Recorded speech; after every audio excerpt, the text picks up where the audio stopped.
Governor, talk to us as you set out to find a running mate. What were you looking for? I was looking for what you would typically want to find in a running mate: shared objectives and goals, leadership experience, managerial experience, somebody who's run something before. But I was looking for the intangible that is lost in politics a lot of times, and that's the inspirational component, because not a lot of politics are inspirational in this period of hyper-partisanship and cynicism. And in Michelle, I found probably the most inspirational leader I've seen in a very long time in the state. And when I recognized that, I thought she could really transform a generation politically, because she can speak to people who typically don't tune into politics. She has a family that is dynamic, that covers a lot of ground in terms of what they are and who they are. And I thought, this is not only good for our ticket and for the state potentially, but it's really good for political activism, because people will see that in her. When did you realize that? I understand you met with her as part of meeting with other mayors, but when did the light come on that this is my running mate? In about 2 seconds. Yeah, that, you know, in our business, you're in the human relations business, and you see people and you can pretty much discover what's inside pretty quickly.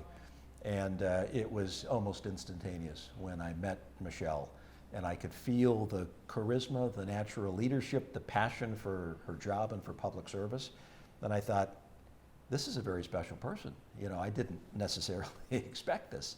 And it was kind of a routine visit to see the mayor of Provo, because you check boxes when you run for governor. You get around, you see as many folks as you can. You want to have conversations to see if you can round out your team. You're not necessarily thinking about running mate, but I couldn't help, once leaving an hour and a half together with our two families as well, she would make a dynamite leader at the state level. Mayor, we were talking to you that this wasn't on your radar, and all of a sudden the invitation comes.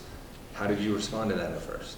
Well, just a couple different responses. First of all, basically shocked, surprised, flattered, honored, all those things combined.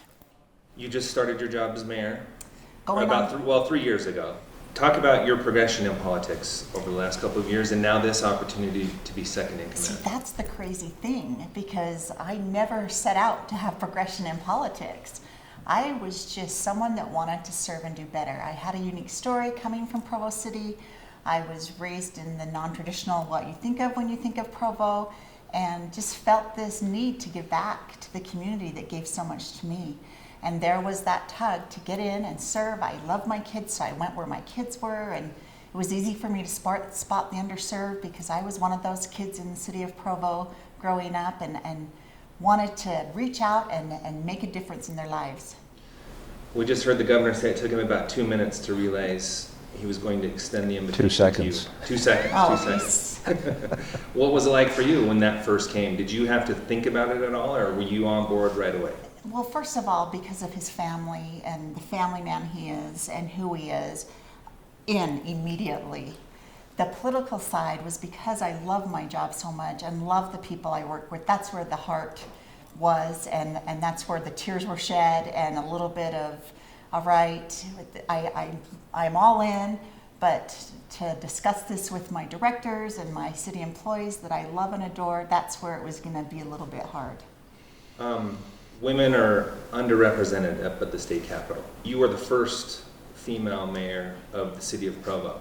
It's crazy. Governor, how did that play into your decision making? You can't help but discover in Michelle that she's not only a first-rate, competent leader and manager, but she's a path breaker. And the fact that she is the first woman mayor of Provo is not lost on a lot of people. And when I say it's inspiring, there are a lot of people who look at that and they are inspired by it, they're moved by it, they're motivated by it. So all things being equal, does the person have what you need to be a number two? And if beyond that there are additional aspects of one's history and story and upbringing, then that's even better.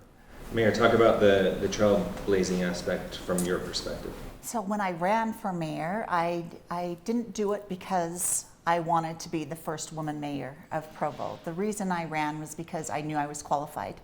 And I considered myself in the candidacy pool of 13 candidates. I knew I was the best qualified for the job.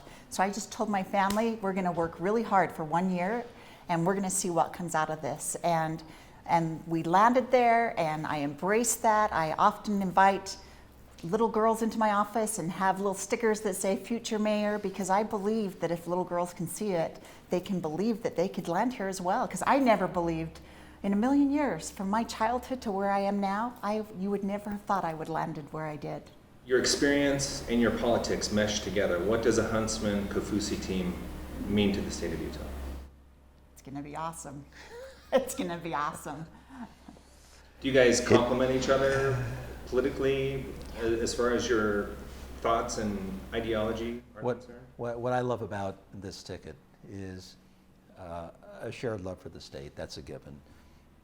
Shared goals and objectives where we think the real issues lie over the next decade, which I think will be the most important decade we've faced in the history of this state. But we bring differing yet complementary experiences and backgrounds to the job, which is kind of what you want. I've never been a mayor. I've never had to work at that level where you're right there where the rubber meets the road. I've been an executive, I've worked in business, I've worked in diplomacy, I've run a state. But she brings that to the table, which I think is really, really important, because she knows what mayors are concerned about, not just Mayor Provo, but across the board. And they have some real concerns. And a lot of them have to do with things like state mandates. So that perspective is really, really important. Having served on the school board is really important. That's an additional perspective. So you like to not have completely overlapping and similar backgrounds, but differing and complementary backgrounds, and I think we've achieved that. Your thoughts on that, Mayor? I agree 100%. I have been down in the local government piece and in the trenches and grinding it out, and so when the state mandates something on my city, it's rough to implement. When the federal government tries to step in, we don't like it. So I am the voice of the mayors. One last question. I know things have changed, kind of the way the election works now with signature gathering and whatnot, but this seems maybe a little early to be announcing, so why make the announcement now? Well, we're up against a mandated deadline by which you have to have a running mate. And when you find the right person, why wait? And in Michelle, we found the right person, and I thought, why waste time? Let's just get down to business. Let's build the team, and let's kind of divide and conquer and get out to as much of the state as we can with our message, and we'll be twice as potent as we would otherwise. So that was the reason for acting now. Actually, one last question for you, Mayor. Explain your duties as the mayor and running for this office and doing those at the same time. How will you approach that? That's a really great question, because I'm a full-time mayor, which is, there's not a lot of us in this state, and our city's about 125,000, so it's a big city. And being a full-time mayor, you are expected to show up.